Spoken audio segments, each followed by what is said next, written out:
Hello friends, welcome to Katiyar DK education point. I am Divya और आज हमारी हिंदी पेडागोजी की क्लास है। ये क्लास आपकी सीटेट पेपर 1 और पेपर 2 दोनों के लिए ही है। तो चलिए अपनी क्लास को शुरू करते हैं। पहला क्वेश्चन है, लिखना क्या है। पहला ऑप्शन है एक तरीके की बातचीत है, दूसरा एक यांत्रिक कौशल है, तीसरा अत्यंत जटिल कौशल है, डी ऑप्शन है आपका पढ़ने के बाद सीखा जाता है।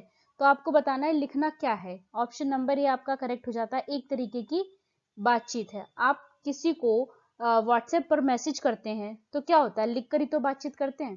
किसी को टेक्स्ट मैसेज भेजते हैं आप, तो उसमें क्या होता है, आपने लिखकर ही तो अपनी बात दूसरे तक पहुंचाई। तो लिखना क्या है, आप किसी को लेटर लिखते हैं तो वो क्या है, एक तरीके की बातचीत है। पत्र के माध्यम से आप अपनी बात को दूसरे तक पहुंचा रहे हैं, तो ये क्या है, एक तरीके की बातचीत है। नेक्स्ट क्वेश्चन है, वाणी डैश होती है और लिखित भाषा की तुलना में काफी तेजी से बदलती है। वाणी क्या होती है बेटा। पहला ऑप्शन है आपका स्थिर होती है, दूसरा अस्थायी होती है, तीसरा स्थायी होती है, डी ऑप्शन है आपका गौण होती है। तो वाणी क्या होती है बेटा, वाणी आपकी अस्थायी होती है और लिखित भाषा की तुलना में काफी तेजी से बदलती रहती है। आपने देखा होगा, अगर आप किसी प्रॉपर्टी को खरीदते हैं तो क्या होता है, आप रिटर्न में लेते हैं, पूरे पेपर बनवाते हैं उसके, है ना। ऐसे ही तो होता है ना, क्योंकि लिखित भाषा जो है वो स्थायी होती है। लेकिन वाणी आप मुंह से किसी को आज कुछ भी बोल दो और कल आप कह दो मैंने ऐसा नहीं बोला, तो क्या है, वाणी अस्थायी है। लेकिन लिखित भाषा क्या है, स्थायी होती है। तो इसीलिए जितने भी ऐसे काम होते हैं आपने देखा होगा, सब क्या होते हैं, पेपर सबके बनते हैं। क्योंकि अगर आप मुंह से किसी को बोलेंगे तो कल आप अपनी बात से पलट भी सकते हैं, है ना। तो वाणी क्या होती है, अस्थायी होती है, और लिखित भाषा क्या होती है, स्थायी होती है। तो ऑप्शन नंबर बी आपका करेक्ट हो जाता है। यहाँ पर वाणी अस्थायी होती है और लिखित भाषा की तुलना में काफी तेजी से बदलती रहती है। नेक्स्ट क्वेश्चन है आपका, प्राथमिक कक्षाओं में रोल प्ले का उद्देश्य होना चाहिए। प्राथमिक कक्षाओं में जो रोल प्ले हम कराते हैं बच्चों से, उसका उद्देश्य क्या होता है। पहला ऑप्शन बच्चे को अभिनय सिखाना, दूसरा एक पद्धति के रूप में इसका प्रयोग करना, तीसरा विभिन्न संदर्भों में भाषा प्रयोग के अवसर प्रदान करना, डी ऑप्शन है बच्चों को अनुशासित रखना। तो आप बताइए बेटा, जब आप रोल प्ले करवाते हैं बच्चों से तो उसका उद्देश्य क्या होता है। ऑप्शन नंबर सी आपका करेक्ट हो जाएगा, विभिन्न संदर्भों में भाषा प्रयोग के अवसर प्रदान करना। क्या होता है, जब बच्चा रोल प्ले करता है तो वो अलग अलग डायलॉग्स बोलता है ना। कई सारे बच्चे आप लोग लेते हैं तो उससे क्या होता है, बच्चे को भाषा के प्रयोग के अवसर मिलते हैं। तो ऑप्शन नंबर सी आपका करेक्ट हो जाता है। नेक्स्ट क्वेश्चन है आपका, निम्नलिखित में से कौन सी कक्षाई प्रक्रिया बुनियादी उम्र के बच्चों के लिए विकासात्मक रूप से उपयुक्त है। पहला, प्रतिदिन 5 कठिन शब्दों से परिचित करवाना, दूसरा प्रत्येक दिन की शुरुआत आधे घंटे के घेरा टाइम से करना, तीसरा ऑप्शन है धीरे धीरे नई अवधारणाओं का परिचय देना, डी ऑप्शन है आपका रूटीन में नियमित रूप से बदलाव लाना। तो इसमें से क्या करेक्ट होगा आपका बेटा, ऑप्शन नंबर सी आपका करेक्ट हो जाता है। इसमें धीरे धीरे नई अवधारणाओं से हमें बच्चे को क्या करना है, परिचित कराना है। तो ऑप्शन नंबर आपका सी करेक्ट हो जाता है। नेक्स्ट क्वेश्चन है आपका, निम्नलिखित में से कौन सी अवधारणा भाषा शिक्षण में गलत है। अब आपको यह बताना है कि जो भाषा शिक्षण में गलत है। पहला ऑप्शन है शिक्षार्थी वास्तविक परिस्थितियों में भाषा प्रयोग के प्रयास द्वारा भाषा अर्जित करते हैं। दूसरा ऑप्शन है आपका शिक्षार्थी की प्रथम भाषा सीखने में, जो शिक्षार्थी की प्रथम भाषा होती है वो सीखने में महत्वपूर्ण भूमिका निभाती है। तीसरा ऑप्शन, भाषा शिक्षण का ध्यान संप्रेषणात्मक गतिविधियों पर होना चाहिए।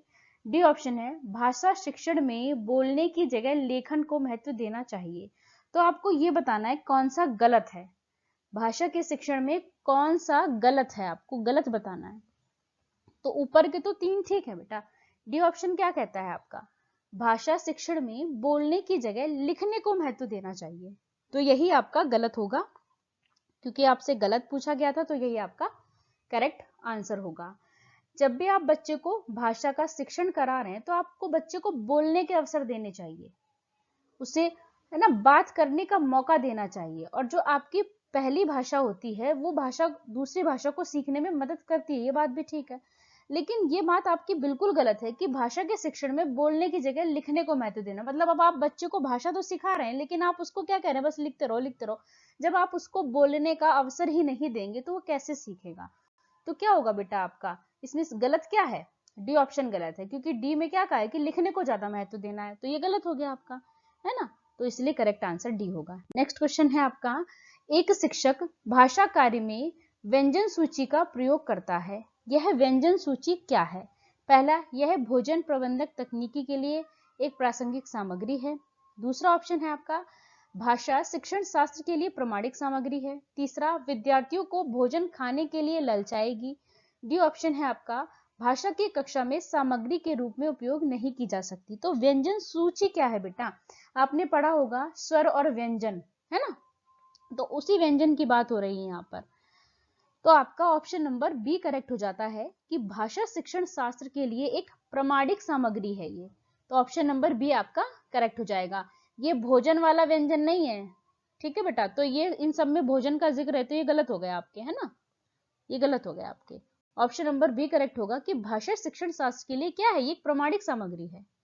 नेक्स्ट क्वेश्चन है आपका, एक माँ ने कक्षा 2 की अध्यापिका से पूछा कि मैंने इस बात पर ध्यान दिया है कि मेरी बच्ची कभी कभी ऐसे शब्द बोल जाती है जो उसने कभी अपने वयस्कों या अपने भाई बहन से नहीं सुने, यह कैसे संभव है। इस प्रश्न का निम्नलिखित में से सबसे उपयुक्त उत्तर क्या है, अब आपको यह बताना बेटा। पहला ऑप्शन क्या है, रचनावादी उपागम के अनुसार बच्चे नई भाषाएं आविष्कृत करते हैं। बी ऑप्शन है आपका, बच्चे भाषा केवल अपने वयस्कों के अनुकरण से ही सीखते हैं। अब बेटा देखो यहाँ क्या आ गया, केवल, और जब भी केवल आता है तो वो ऑप्शन को क्या कर देता है, नेगेटिव बना देता है, तो ये तो गलत हो गया आपका, क्योंकि इसमें क्या आ गया, केवल। सी ऑप्शन क्या कहता है, मनुष्य का जो मस्तिष्क है वो भाषा सीखने के लिए सहज रूप से अनुकूलित है। डी ऑप्शन क्या कहता है आपका, बच्चे तभी भाषा सीखते हैं जब हम बच्चे के भाषाई विकास पर पुनर्बलन देते हैं। तो क्या ऐसी बात है, क्या पुनर्बलन देना पड़ता है, नहीं, ये ऑप्शन भी आपका गलत हो गया। अब देखो बेटा, ए और सी में सबसे बेस्ट क्या है, मनुष्य का जो मस्तिष्क होता है वो क्या है, भाषा सीखने के लिए सहज रूप से अनुकूलित होता है ना। तो बच्चे में भाषा सीखने की जो क्षमता होती है वो कैसी होती है, जन्मजात होती है। तो ऑप्शन नंबर सी आपका करेक्ट होगा कि जो बच्चे का मस्तिष्क है वो सहज रूप से भाषा सीखने के लिए अनुकूलित है ना। तो ऑप्शन नंबर सी आपका करेक्ट हो जाता है। नेक्स्ट क्वेश्चन है आपका, 3 वर्ष की अमन का भाषाई विकास अच्छे प्रकार से हो सके, इसके लिए उसके घर में एक नियम बनाया गया कि घर के सभी सदस्य आपस में एक ही भाषा का प्रयोग करेंगे। अब एक 3 साल का बच्चा है अमन, तो उसके भाषा का विकास सही तरीके से हो सके उसके लिए घर में क्या कहा गया कि सभी लोग एक ही तरह की भाषा का प्रयोग करेंगे, यह नियम। अब आपको बताना है कि यह नियम ठीक है या गलत है। पहला ऑप्शन, भाषाई विकास की आंशिक रूप से अवहेलना करता है। दूसरा ऑप्शन है, भाषाई विकास के सिद्धांतों का आंशिक रूप से अनुसरण करता है। सी ऑप्शन है आपका, भाषाई विकास के सिद्धांतों की पूर्णतः अवहेलना करता है। और डी ऑप्शन है आपका, भाषाई विकास के सिद्धांतों का पूर्णतः अनुसरण करता है। तो आप बताइए क्या ये ठीक है कि 3 साल का बच्चा है और उसको भाषा सिखाना चाहते हैं, तो घर में एक नियम बना दिया हमने कि सब लोग एक ही भाषा का इस्तेमाल करेंगे, है ना। तो आप बताइए क्या है, ऑप्शन नंबर सी करेक्ट होगा आपका, भाषा के विकास के सिद्धांतों की अवहेलना करता है ना। तो ऑप्शन नंबर सी आपका करेक्ट हो जाता है। ये नियम गलत है। जब बच्चा छोटा होता है तो वो भाषाएं सीख सकता है, सहज रूप से सीख सकता है। तो हमें ऐसा कोई नियम नहीं बनाना कि बस एक ही भाषा बोली जाएगी, नहीं, बच्चा सहज रूप से भाषा सीख सकता है ना। तो ऑप्शन नंबर सी क्या कह रहा है कि भाषाई विकास के सिद्धांतों की अवहेलना करता है। हमें ऐसा नहीं करना है कि हमें एक नियम बना दे कि बस एक ही भाषा का इस्तेमाल होगा, नहीं, तो ये गलत है। ऑप्शन नंबर सी आपका इसमें करेक्ट हो जाता है। नेक्स्ट क्वेश्चन है आपका, राष्ट्रीय शिक्षा नीति 2020 के अनुसार निम्नलिखित में से भारत सरकार की कौन सी पहल इस बात पर बल देती है कि विद्यार्थी अधिकांश रूप से प्रमुख भारतीय भाषाओं की उल्लेखनीय एकता के बारे में जानेंगे। पहला ऑप्शन, एक भारत श्रेष्ठ भारत। दूसरा, स्वच्छ भारत अभियान। तीसरा, सर्व शिक्षा अभियान। डी ऑप्शन है आपका डिजिटल इंडिया अभियान। तो ये ऑप्शन नंबर ए आपका करेक्ट हो जाएगा, एक भारत श्रेष्ठ भारत। तो ऑप्शन नंबर ए आपका करेक्ट हो जाता है, एक भारत श्रेष्ठ भारत। नेक्स्ट क्वेश्चन है आपका, बच्चों की त्रुटियां। पहला ऑप्शन, उन्हें बार बार अभ्यास करने के लिए कहकर तुरंत ठीक करनी चाहिए। नहीं, ऐसा हमें नहीं करना है। अगर बच्चा गलती करता है तो हमें उसे तुरंत नहीं रोकना है, उसको तुरंत आप करेक्ट नहीं करेंगे। तो पहला ऑप्शन तो आपका बिल्कुल गलत हो जाता है। बी ऑप्शन क्या कहता है, सीखने की प्रक्रिया का एक हिस्सा है और उसकी सोच को एक अंतर्दृष्टि देता है। सी ऑप्शन क्या कहता है, शिक्षण स्वदेशी प्रक्रिया में महत्वहीन है। ये भी गलत हो जाएगा। बच्चों की जो गलतियां हैं वो महत्वपूर्ण है, वो शिक्षण प्रक्रिया का एक महत्वपूर्ण हिस्सा है। इसीलिए जब बच्चा गलती करता है तो वो गलती हमारे लिए बहुत ज्यादा इंपॉर्टेंट होती है, क्योंकि उसी से हमें पता चलता है कि बच्चे को कहाँ पे दिक्कत आ रही है। डी ऑप्शन क्या कहता है, प्रतिबंधित करती है कि बच्चे लापरवाह हैं। नहीं, बच्चे लापरवाह नहीं है। तो ये ऑप्शन भी आपका गलत हो जाता है। तो आपका बी ऑप्शन करेक्ट हो जाता है बेटा, कि सीखने की प्रक्रिया का एक हिस्सा है और ये उसकी जो सोच को अंतर्दृष्टि देती है। नेक्स्ट क्वेश्चन है आपका, निम्नलिखित में से किसका कविता में एक आकलन तत्व के रूप में समर्थन नहीं किया जाता है। अब आपको ये ध्यान रखना है कि बेटा जहां पे आपसे नहीं पूछा जाता है ना, ये बहुत ज्यादा इंपॉर्टेंट है। नहीं, तो पहला ऑप्शन है आपका व्याकरण, दूसरा है शब्द भंडार, तीसरा काव्यात्मक उपकरण, डी ऑप्शन है कविता की अंतर वस्तु। तो जो नहीं करता है, देखो कविता का जो आप बच्चे का आप आकलन कर रहे हैं तो उसमें क्या महत्वपूर्ण नहीं है। देखो शब्द भंडार तो महत्वपूर्ण है, काव्यात्मक उपकरण भी, और कविता की जो अंतर वस्तु वो भी, लेकिन व्याकरण इतना महत्वपूर्ण नहीं है। तो आपसे नहीं तो पूछा गया ना, तो ऑप्शन नंबर ए आपका करेक्ट हो जाता है, व्याकरण। नेक्स्ट क्वेश्चन है आपका, मौखिक अभिव्यक्ति कौशल विकसित करने का सशक्त माध्यम है। पहला विद्यालय की पत्रिका, दूसरा नाटक, तीसरा वाद विवाद, डी है आपका क्विज कार्यक्रम। तो आपको बताना है कि मौखिक अभिव्यक्ति कौशल कैसे विकसित होगा। जब आप बच्चे को वाद विवाद करने का मौका देंगे, उससे क्या होता है, बच्चे की मौखिक अभिव्यक्ति कौशल का विकास होता है। तो ऑप्शन नंबर सी आपका करेक्ट हो जाता है। आप बच्चे को वाद विवाद कार्यक्रम आप कराइए, इससे क्या होता है, बच्चे उसमें भाग लेंगे। एक व्यक्ति पक्ष में बोलेगा, दूसरा विपक्ष में बोलेगा। आपने कोई एक टॉपिक दे दिया बच्चे को, अब क्या होगा, कुछ बच्चे उसके पक्ष में बोलेंगे और कुछ विपक्ष में बोलेंगे। तो उससे क्या होता है, बच्चे की जो मौखिक अभिव्यक्ति है उसका क्या होता है, विकास होता है। तो वाद विवाद सबसे अच्छा रहता है अगर मौखिक अभिव्यक्ति का विकास करना है बच्चे की। तो ऑप्शन नंबर सी आपका करेक्ट हो जाता है। नेक्स्ट क्वेश्चन है आपका, द्विभाषी बच्चे या दो भाषा जानने वाले बच्चे किसी से बात करते समय प्राय एक भाषा के शब्दों का प्रयोग करते हैं, ये क्या कहलाता है। अब कोई बच्चा है बेटा, उसको दो भाषाओं का ज्ञान है, वो दो भाषाओं में बात करने में सक्षम है, लेकिन अब वो किसी से जब बात कर रहा है तो वो एक ही भाषा के शब्दों का इस्तेमाल कर रहा है।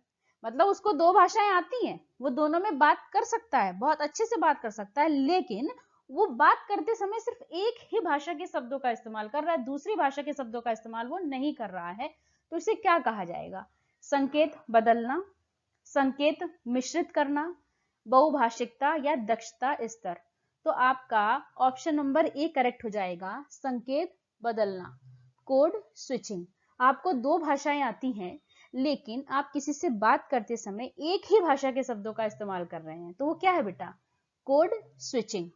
और आपको दो भाषाएं आती हैं और आप किसी से बात कर रहे हैं और आप दोनों ही भाषा के शब्दों का इस्तेमाल कर रहे हैं, तो वो क्या है, संकेत मिश्रित करना, यानी कि कोड मिक्सिंग। तो यहाँ पे आपसे क्या कहा गया कि बस दो जानता तो है लेकिन बात करते समय वो एक ही भाषा के शब्दों का इस्तेमाल कर रहा है, तो इसीलिए क्या हो जाएगा बेटा, ये संकेत बदलना, कोड स्विचिंग। ऑप्शन नंबर ये आपका करेक्ट होगा। नेक्स्ट क्वेश्चन है आपका, प्राथमिक स्तर पर भाषा शिक्षण का उद्देश्य है। पहला ऑप्शन क्या है, विभिन्न साहित्यिक विधाओं की रचनाओं और रचनाकारों के नाम याद करना, दूसरा विषय सामग्री के माध्यम से केवल कठिन शब्दों के अर्थ जानना, तीसरा दूसरे के विचारों को शब्दशः दोहराने मात्र की कुशलता का विकास करना, डी ऑप्शन है आपका पठन के द्वारा ज्ञानार्जन एवं आनंद प्राप्ति में समर्थ बनना। तो आप प्राथमिक स्तर पर भाषा शिक्षण का क्या उद्देश्य होना चाहिए बेटा, क्या रचनाकारों के नाम याद कराने चाहिए, अब आप बताइए क्या ये याद करना सही है? गलत हो गया ये पहला ऑप्शन। विभिन्न सामग्री के माध्यम से केवल कठिन शब्दों के अर्थ जान लो बस, क्या ये ठीक है? ये भी गलत हो गया। दूसरे के विचारों को शब्द से दोहरा लो बस, इससे काम चल जाएगा, नहीं ये भी गलत है। डी ऑप्शन आपका करेक्ट होगा कि पठन के द्वारा ज्ञानार्जन एवं आनंद की प्राप्ति में समर्थ बनाना, तो डी ऑप्शन आपका करेक्ट हो जाता है। नेक्स्ट क्वेश्चन है आपका, कक्षा में मुद्रित समृद्ध परिवेश को किस रूप में वर्णित किया जाता है? पहला ऑप्शन है एक खेल कक्ष के रूप में जिसमें कई झुनझुने व खिलौने हैं। दूसरा, कक्षा में पठन का कोना। सी ऑप्शन है कक्षा में प्रदर्शित बच्चों का कार्य, चार्ट, पोस्टर, कविताएं। डी ऑप्शन है आपका कक्षा में ऐसा स्थान जहां विद्यार्थियों की कॉपियां, कक्ष प्रदत्त कार्य और गृह कार्य रखे जा सके। तो आप बताइए प्रिंट रिच एनवायरनमेंट का क्या मतलब होगा बेटा? आपकी क्लासरूम में पूरे चारों तरफ पोस्टर लगे हुए हैं, है ना, तो वो क्या है? प्रिंट रिच एनवायरनमेंट है कि आप जिधर भी देख रहे हैं आप उधर से सीख रहे हैं। तो इसमें क्या करेक्ट होगा? ऑप्शन नंबर सी आपका करेक्ट हो जाता है कि कक्षा में प्रदर्शित कार्य बच्चों का, चार्ट, पोस्टर, कविताएं, तो ये क्या है? प्रिंट रिच एनवायरनमेंट का हिस्सा है ना। तो ऑप्शन नंबर सी आपका बेटा इसमें करेक्ट हो जाता है कि कक्षा में प्रदर्शित बच्चों के कार्य, चार्ट, पोस्टर और कविताएं, ये क्या है? प्रिंट रिच एनवायरनमेंट को ही तो बताती है। आपने देखा होगा बच्चों को चार्ट पेपर बनाने के लिए दिए जाते हैं, फिर वो चार्ट पेपर क्या होते हैं? क्लासरूम में बच्चों के वॉल पे लगा दिए जाते हैं। तो क्या है? ये एक तरीके से प्रिंट रिच एनवायरनमेंट ही तो बन गया क्लास का। तो ऑप्शन नंबर सी आपका करेक्ट हो जाता है। वीडियो अच्छी लगी हो तो लाइक करें, शेयर करें, चैनल को सब्सक्राइब करें। Thanks for watching this video.